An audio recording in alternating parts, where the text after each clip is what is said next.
and welcome to 9 to 42, the podcast from the team at the Guitar Show UK. Join us for interviews, updates and chat with artists, influencers and those that manufacture the gear that we love. Hello and welcome to episode 1 of 9 to 42, the Guitar Show podcast. My name's Anshaw. I'm sat looking at, on a screen, Jason Hunt, who is the Guitar Show impresario. And I worried because I didn't know if I could pronounce that. Morning, Jason. Morning, Ant. How are you? I am all right, thank you. Cool. You all right? I'm really well. Really well. And like I said, this is episode 1 of 9 to 42. So we thought we'd... well, there's a bit of a story behind this in terms of the podcast. So I'll let Jason run through that. But we thought we'd have a sort of a brief 15, 20-minute session just to give you some idea about what this podcast is going to be about before we launch into the format proper. So, Jace, this is a happy accident, isn't it? The podcast? The podcast, but we'll get to the name in a minute. Actually, we'll cover the name in a bit. But the actual idea of the podcast, bit of a happy accident. I've been. There's a lot of people that kind of work on the show with me in sort of part-time roles. So there's Gareth that people might know, one of the guys with the horn at the show. Love the guy with the horn. He's been on at me about doing podcasts. Jordan, who does my PR, not my PR, the show's PR. I don't need a PR person for myself. No. He's, it's just the way the world's going. Everybody wants to be like a figurehead of a brand, whereas I kind of don't want to be a figurehead of a brand. I want to sit in the background and just let the show talk for itself. But everybody's been kind of circling, and then, I've known you for 20 years. And you've started this, this podcast business. And you phoned me and suggested doing it. So lots of people have spoken to me about it, and it just seemed that the timing was right this year. Yeah, well, it's like you said, we had a conversation. I'm trying to think when it was. It must have been about November, December time. And I sort of, and it wasn't even a chat about that, was it? It was just a general catch up, chin wag, how you doing? Let's talk about the Rolling Stones for half an hour, kind of, which is most of our chats, if I'm being honest. And I happened to say that I'd, having finished a role that I'd been doing for about 15 years for sure, the microphone people, I'd kind of stumbled into a bit of a podcast business. And then you said, "Oh, that's funny because people have been talking to me about I need to start a podcast." And and then we just said we'd have a natter, didn't we? Yeah. I mean, normally we'd have a natter on a Friday afternoon in January by a pub. Yeah, by a pub. Just outside now. Yes, I missed that this year. Yeah. But we spoke several times, then we met up at Motorway Service Station, talked for an hour and 55 minutes about the Rolling Stones and Bryan Adams. And Keith Scott. Don't forget Keith Scott. Keith Scott, his guitarist. Yeah. And then we went, "Oh, blimey, we've got to leave in 5 minutes. Let's have a quick chat about a podcast." I did actually get away with that parking ticket, I was over, but I never got the ticket. Yeah, I think I made it out with 1 minute to spare. But when we talked about doing this, we kind of said we didn't want this to be a geek fest, didn't we? Because, or not a nerd fest, because neither of us are really nerdy in that respect. And I think there's plenty of podcasts out there that will do nerdery and geekery. Yeah, and I think there's enough magazines, there's enough podcasts to review gear. You don't need another voice reviewing another pedal, and it's not who I am either. I view all of my gear, of which I have an inordinate amount of gear, as everybody has who's worked in this industry for 20 odd years, as tools to do a job, and I just buy a tool that I need. Yeah. So what we Actually, I'm going to let everybody into a little secret now. That I didn't know what I was going to say, but I'm going to do it and put Jason on the spot here. So because we're recording this, and all I keep thinking about is the fact that we actually recorded this for the first time on Friday. Yes, we did. Which we did. So we're having to do everything by Zoom call at the moment because obviously everybody's in lockdown. And if you're listening to this years in the future, then we're in the middle of the coronavirus sort of pandemic. And we're on the second week just entering the third week of lockdown in the UK. So normally we would do this face to face, but we're doing it via the tech. And we had a go at recording this on Friday. And the reason why I'm thinking about that is because in my head I'm now deciding whether I prefer this version to Friday's version. The problem is that the only people that will ever know that is me and Jace, and the only reason for that is because we recorded solidly for an hour and a half, and we were really quite pleased with the results. And then Jason said to me, "Are you going to send me the file?" And I said to Jace, "Well, it was your meeting set up. I can't record. I thought you were recording." At which point we had a head in hands moment and realised that we'd not captured anything from Friday at all. So I just as a little aside there, I'm going to drop that in because I think we probably need to own up to it, don't we? Yeah. But yeah, it was a bit of a moment when we realised. Stupid mistake. So everybody does it. So clearly, as you can work out, my podcast business isn't going that well. So anyway, we're doing this again, and yeah, we'd had a natter, not too geeky, and then it became a kind of what do we want to capture? And I think we talked about you have quite a lot of a huge range of people who are in contact with you for the show. So it was very much an idea of, well, why don't we talk to some of them? So I think I managed to speak to a few people at the show this year, didn't I? Yeah, I mean, we spoke to artists essentially this year. The only one that was an artist / exhibitor was Mikey Demas from Skindred with his Redbeard Effects pedals. But we just spoke to He scared me a little bit. He's a lovely fella. No, he's a lovely fella, but when I first met him, he just scared me a little bit. Sorry, Mikey, you are a lovely fella, but you did scare me a little bit.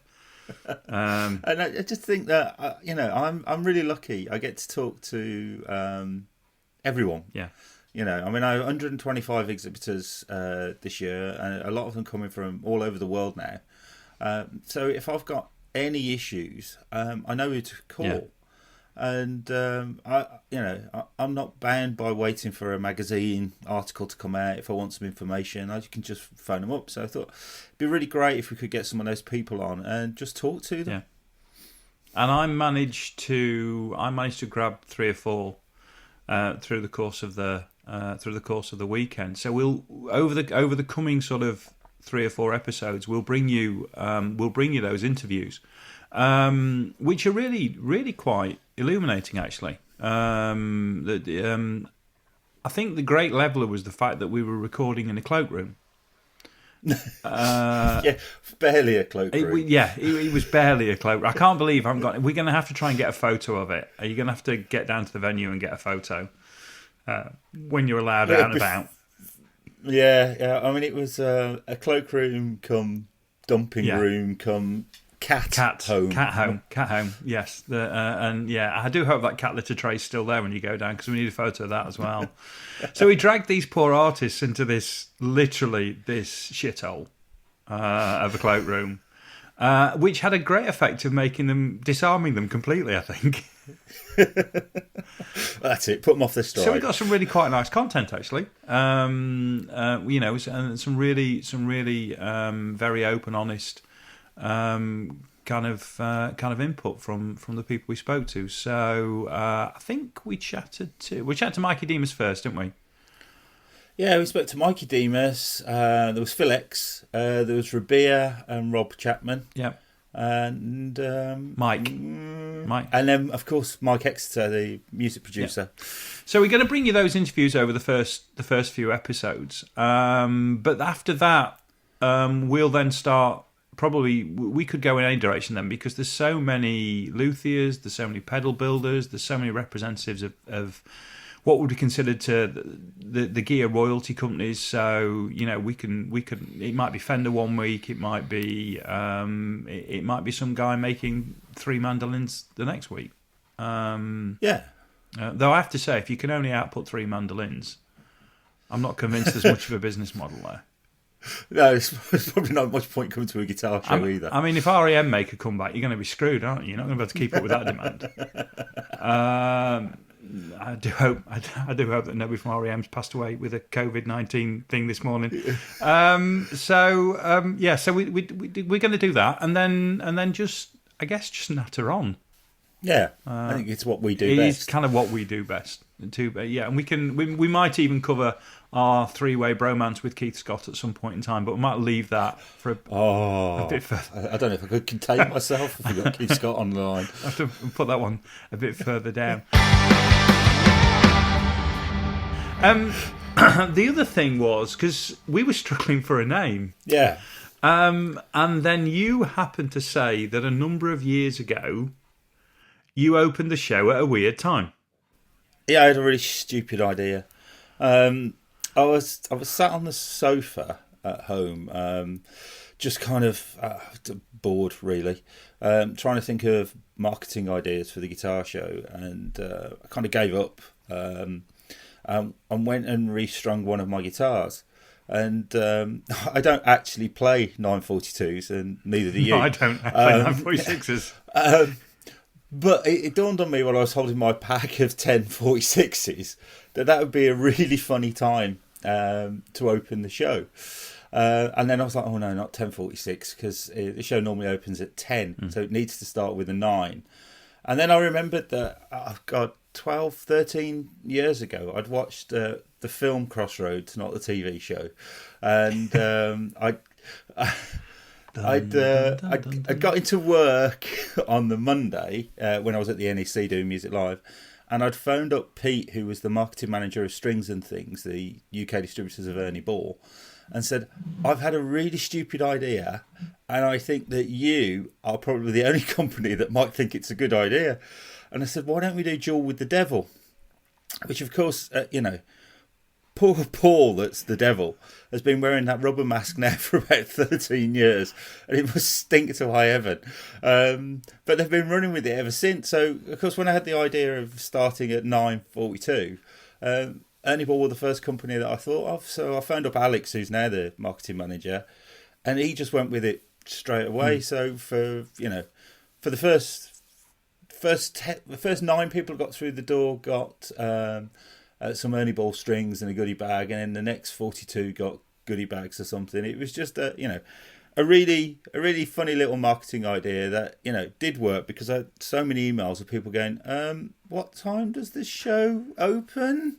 Of course, then you explain it, and I had many comments about winning the internet that week. And I'm not sure it's a competition, but I definitely won that week. So we decided, even though neither of us played that particular gauge, that we'd go with that as a kind of a pithy name, because we went through everything, didn't we? Yeah. You started with feedback, didn't pedal you? Names. Yeah, and then we went through pedal names, and then tremolo and all manner of things, and decided they were all a bit kitsch, naff, didn't we? Yeah. So we ended up with 942, which I really like. The test is if you still like it the next day or a week later, and I really like it. Yeah, can we launch the podcast at 9:42 every day? Well, I don't see there's any reason why not. I don't see there's any reason why it can't be published at 9:42. We'll do that. Would you mean? Yeah. Hang on. Would you mean every day? I don't mean every day. I don't want to do this every day. God no. So that's kind of what we're going to try and do. And it'll be very loose, but hopefully it'll be informative, and hopefully we'll bring you stuff that you want to listen to.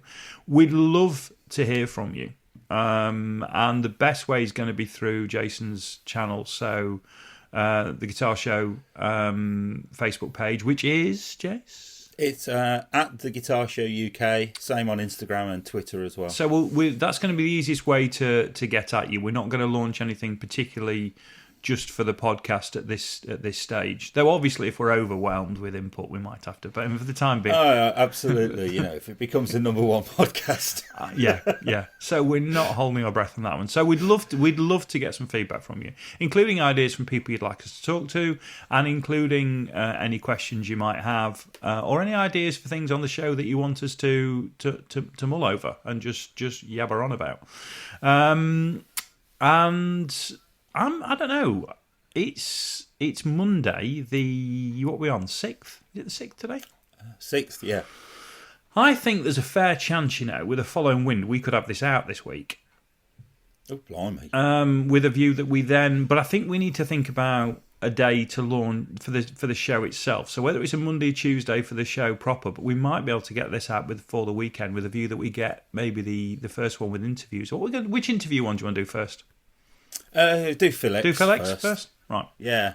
So maybe we could get this out this week and then try and get Phil X out as kind of sort of proper format for next week. What do you think?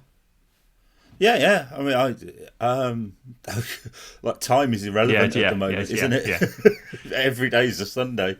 So you might be hearing this on Friday and sort of end of the first full week of April over that weekend, and then Phil X might be dropping. Do you want to go Mondays, Tuesdays? Yeah. Mondays. So yeah, regular day with Monday, but this will probably be just before the weekend, and we'll try and see. I need to just check the software, but I don't think there's any reason why it can't go out at 9:42. Excellent. We'll go for 9:42. In which case, Jay, should we wrap this? Yeah. What do you want to score it as compared with the other one?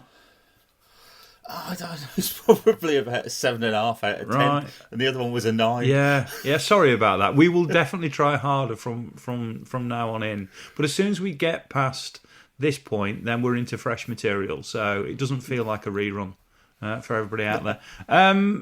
Jace, it's been a pleasure, and everybody out there, hopefully you'll be hearing the Phil X interview in a few days. Great. Cheers, Ant. All right, mate. Take care. See ya. Bye. Bye-bye.